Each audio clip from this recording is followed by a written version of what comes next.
Assalamualaikum warahmatullahi wabarakatuh. Selamat pagi anak-anak. Untuk hari ini kita mulai pembelajaran dimulai dari bab 1. Materi yang akan kita bahas hari ini adalah objek IPA dan pengamatannya. Oke. Pengamatan adalah menggunakan panca indera, termasuk melakukan pengukuran dengan alat ukur yang sesuai. Kemudian dilakukan pengumpulan data dan informasi. Ini adalah pengamatan. Jadi pengamatan itu bisa kalian langsung terjun ke lapangan. Untuk IPA misalnya kita langsung terjun ke sawah, kemudian kita melihat tanaman misalnya apa yang mau kita amati, bentuk daun, kemudian ekosistem yang ada di sekitar kita bisa menjadi suatu objek pengamatan.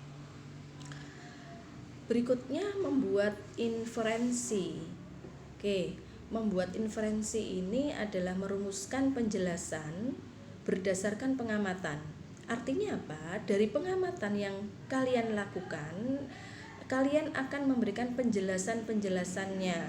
Terserah dengan bahasa kalian sendiri, dengan menemukan pola-pola atau perkiraan, ya, hipotesis namanya juga diperbolehkan. Ini poin yang kedua dalam membuat inferensi. Berikutnya, setelah membuat inferensi, maka mengkomunikasikan. Artinya, mengkomunikasikan ini adalah hasil penyelidikan yang kalian amati, bisa dilaporkan secara lisan ataupun tulisan.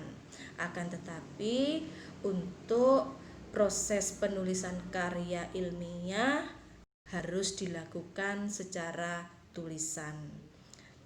Hal-hal yang dapat dikomunikasikan ini bisa dalam bentuk tabel, grafik, atau gambar-gambar yang relevan. Kemudian, anak-anakku sekalian, tidak akan bisa kita mengamati ataupun melakukan suatu penelitian jika tidak ada objek yang kita pelajari. Maka seluruh benda yang ada di alam sekitar kita menjadi objek dalam penelitian. Ini tentunya dengan segala interaksinya. Interaksi yang di sini maksudnya antar makhluk hidup bisa berhubungan ataupun mungkin bisa antar lingkungan. Misalnya manusia dengan lingkungan sekitar, ataupun manusia dengan manusia, ataupun juga hewan dengan hewan, hewan dengan manusia, dan lingkup yang ada. Ini adalah objek yang dipelajari dalam IPA. Kenapa kita harus mempelajari IPA?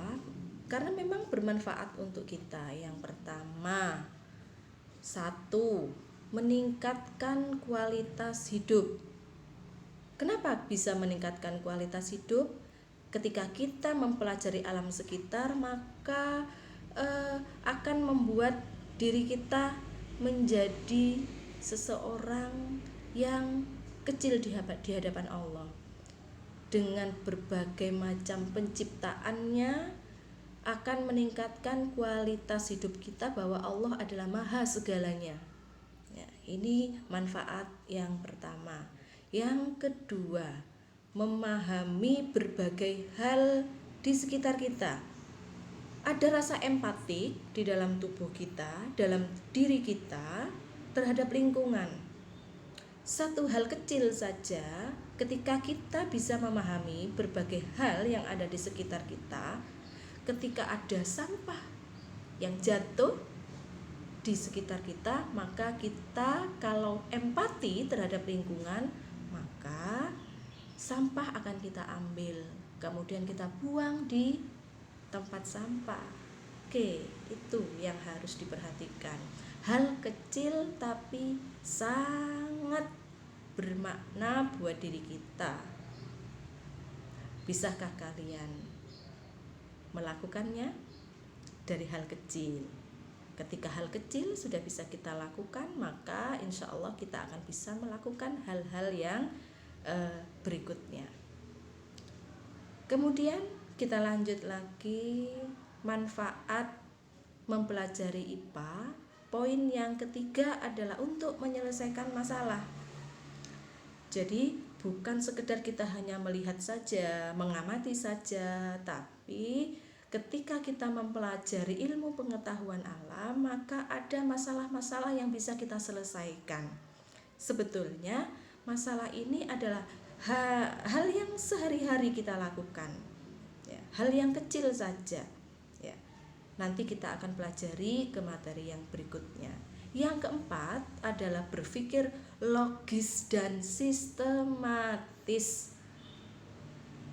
Oke, seorang ilmuwan akan berpikir logis dan sistematis, tidak acak-acakan, tidak ngawur.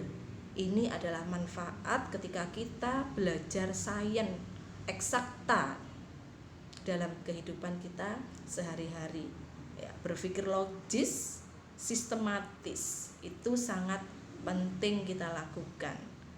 Sebetulnya bukan ilmu pengetahuan alam saja, tapi dalam kehidupan sehari-hari diharuskan kita berpikir logis dan sistematis.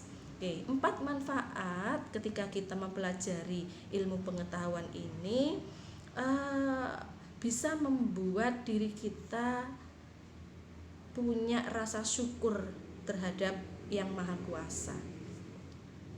Betapa Allah itu menciptakan segala sesuatunya sangat teratur, ada sebab dan ada akibatnya. Oke, kita lanjut lagi. Di tingkat SMP atau MTS, ilmu pengetahuan alam ini masih terpadu, ya, tapi berbeda nanti ketika kalian sudah menginjak di tingkat SLTA atau SMA. Maka IPA akan disendirikan sesuai dengan deskripsinya masing-masing. Ada fisika, ada kimia, ada biologi, ada ilmu bumi dan antariksa.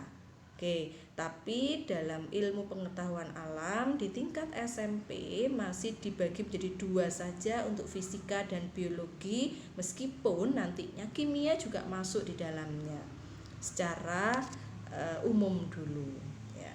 Oke, yang pertama kita bahas fisika. Fisika adalah ilmu yang mempelajari tentang aspek yang mendasar tentang alam, tentang benda mati yang diamati, misalnya energi, gaya, gerak, panas, cahaya matahari, dan berbagai macam gejala alam fisik alam, ya. Jadi benda mati yang kita amati di sekitar kita itu yang dipelajari tentang fisika, tentang misalnya kenapa bumi terjadi gempa, misalnya gunung meletus, ya. Itu yang diamati dalam ilmu fisika. Yang kedua, kimia. Nah, kimia ini adalah ilmu yang mempelajari tentang penyusunan dan perubahan suatu zat, ya. Contohnya misalnya kenapa lilin ketika dinyalakan itu akan mencair, meleleh, ya. Kemudian ada nasi bisa menjadi basi, ya. Itu juga termasuk dalam pembelajaran kimia. Jadi yang dipelajari adalah perubahan zat, ya. Yang ketiga, biologi. Biologi adalah mempelajari tentang sistem kehidupan mulai dari ukuran makhluk hidup yang berukuran sangat kecil mikroba atau renik ya, sampai dengan lingkungan yang sangat luas sedunia ya. Jadi segala sesuatu yang hidup maka akan kita pelajari di dalam ilmu biologi ya. Kalau dulu namanya ilmu hayat ya, ilmu hidup, karena memang yang kita pelajari adalah benda-benda hidup. Yang terakhir adalah komponen IPA adalah ilmu bumi, antariksa.